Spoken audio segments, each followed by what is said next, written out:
ही वांग्याची व्हरायटी आहे कुडची.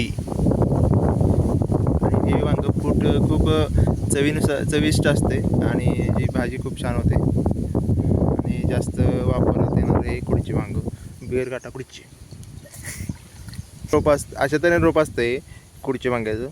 आणि आपण याला अशा पद्धतीने लावतोय, असं लावतो याला. आणि थोडंसं आता वलसर आहे रान, पाऊस थोडा आता कमी आहे, तरी पण आपण थोडंफार पाणी घालून मूळ ॲक्टिव्ह होण्यासाठी ना थोडं पाणी घालून त्याला आपण लावतो. याचा आपण सेपरेट प्लॉट केलेला आहे. तर त्याचा शेंगामध्ये आहे, त्याच्या शेंगा निघूस तुम्ही वांग्याचं प्लॉट चालू होतं. नंतर अशा पद्धतीने आपण लावतोय. हे बघा असे हिरवागार रोप आहे. आता काही याच्यामध्ये 2 रोप आलेले असतात, चुकून 2 बी पडलेलं असतं, त्याला एक्स्ट्रा एखादं बी उगवलं नाही तर ती मॅच होऊन जातं, ते काय प्रॉब्लेम होत नाही.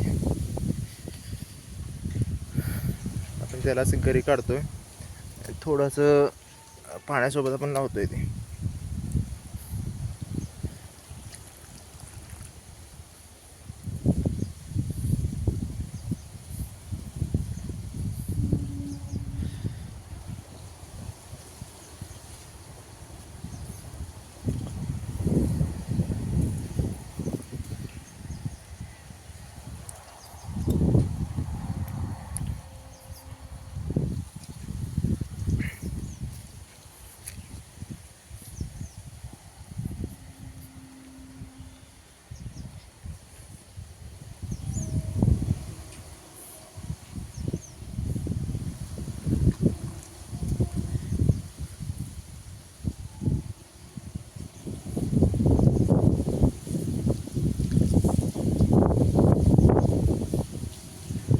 मस्तपैकी वारा सुटलेला आहे, गार वारा.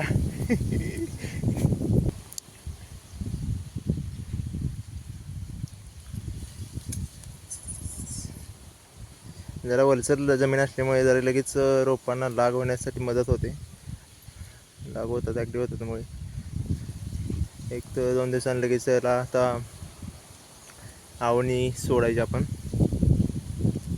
मीठ वगैरे 19 थोडं घालून नॉर्मल बेसपासून चालू करतो आपण लावायला.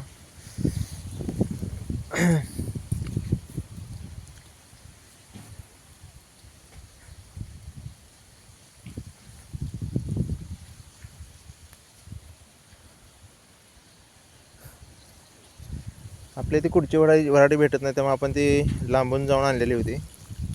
सध्या तरी आपण 500 अळी आणलेली होती लावायला.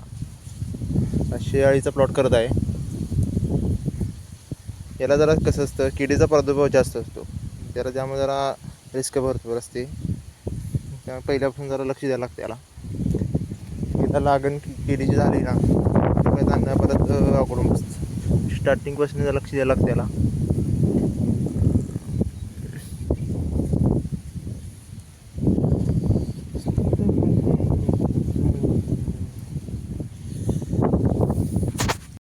अंदाजे आपण बऱ्यापैकी 3 फूट आसपास आपण अंतर ठेवलेलं आहे. अंतर जेवढं जास्त तेवढं चांगलंच आहे. जास्त जवळ लावून चालत नाही रोपी, अंतर लांब राखतात, कारण झाडं जी मोठी होतात. जेवढं खत पाणी करेल तेवढं चांगलं असते. इथे आपण या प्लॉटमध्ये शेणखत टाकलेलं आहे आधी, मस्तपैकी घरचं आपलं ताजं थोडीशी वर्षभर कुजलेलं खत होतं. त्यामुळे आपल्याला जरा रासायनिक खतं जरा कमतरता असली चालते, काय अडचण नाही. जे गरजेचं आहे तेवढं द्यावं लागणार आपल्याला. शेंगाची आता पाण्यात तयार झालेली आहे ती मस्तपैकी. वांगं उचतोपर्यंत मोठं शेंगा तयार होतील नंतर.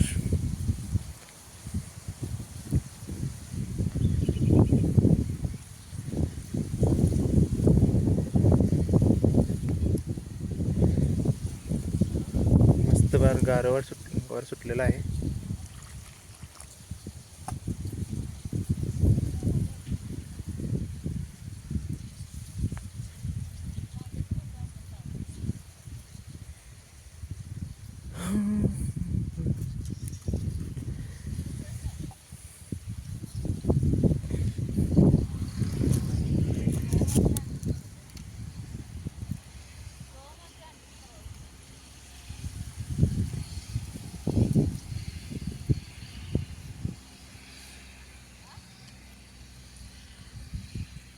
वांग्याची व्हरायटी भरपूर आहे, भरपूर व्हरायटी आहेत नवीन नवीन आलेल्या.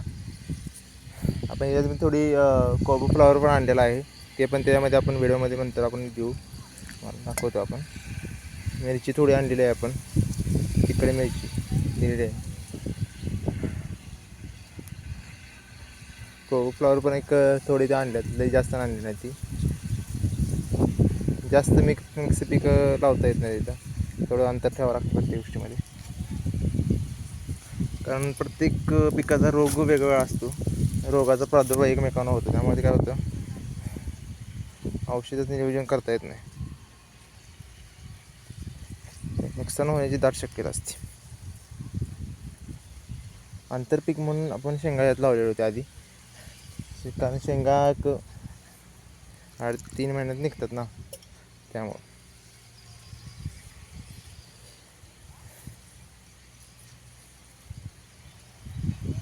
वांगी कसं प्लॉट कायम चालू असतं, जेवढं टिकवलं तेवढा.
मुळी जरा जाम लावावं लागते, तशी चालत नाही, वाकडं रोप लावून चालत नाही, जरा स्ट्रेट लावायचं बरोबर व्यवस्थित. त्याला कसं असतं, बोंड अळीचा काय प्रादुर्भाव होतो आणि खोड अळीचा प्रादुर्भाव जास्त होतो, थ्रिप्सचा पण जास्त इफेक्ट होतो त्याच्यामध्ये. म्हणजे त्यामुळे स्टार्टिंगपासून जर औषधाचं व्यवस्थित मेंटेन करावं लागतं त्या गोष्टी.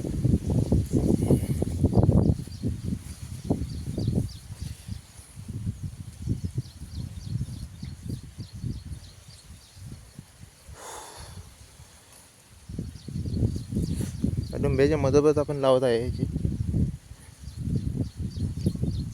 आपली एक 3.5 फुटी सरी आहे, 3.5 पावणे 4 फुटी सरी आहे, त्यामध्ये आपण लावत आहे.